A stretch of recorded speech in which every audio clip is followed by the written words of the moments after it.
In today's video, I'm going to teach you how to effectively create and manage area-type text boxes in your design projects.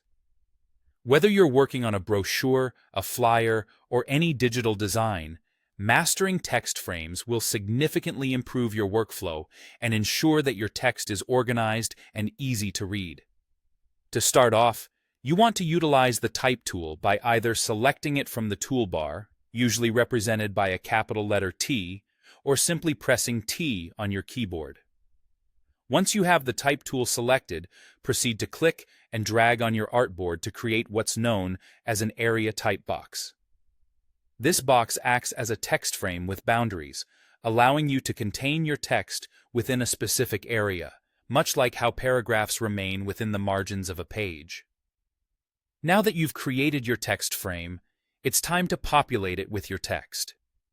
You can either paste in the text you've copied from another source or just start typing directly into the box. You'll sometimes encounter a situation where you have a little too much text for the space available.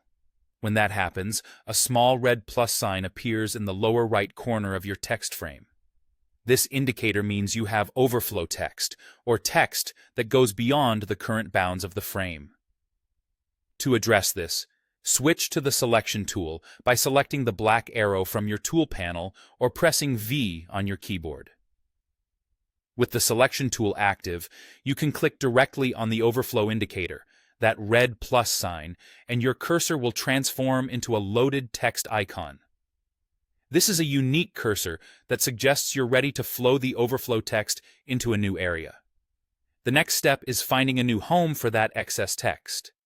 Decide where on your artboard you'd like to place it. You can either click to create a new text frame right then and there, or click and drag to define a more precise space for the new frame. You also have the option of clicking inside an existing text frame to flow the text there. Whichever option you choose, you'll find that the overflow text from your first frame seamlessly continues into this new space. What's particularly beneficial about this process is that once you've linked the frames together, any further editing to your text within the original frame automatically adjusts within the linked frames. This means that if you add more content or remove some from the initial frame, the flow into the subsequent frames adapts dynamically, eliminating the need for constant manual adjustment. And there you have it, a streamlined strategy for managing text frames in your designs. This method greatly enhances text handling across multiple frames and simplifies the process of keeping everything well organized.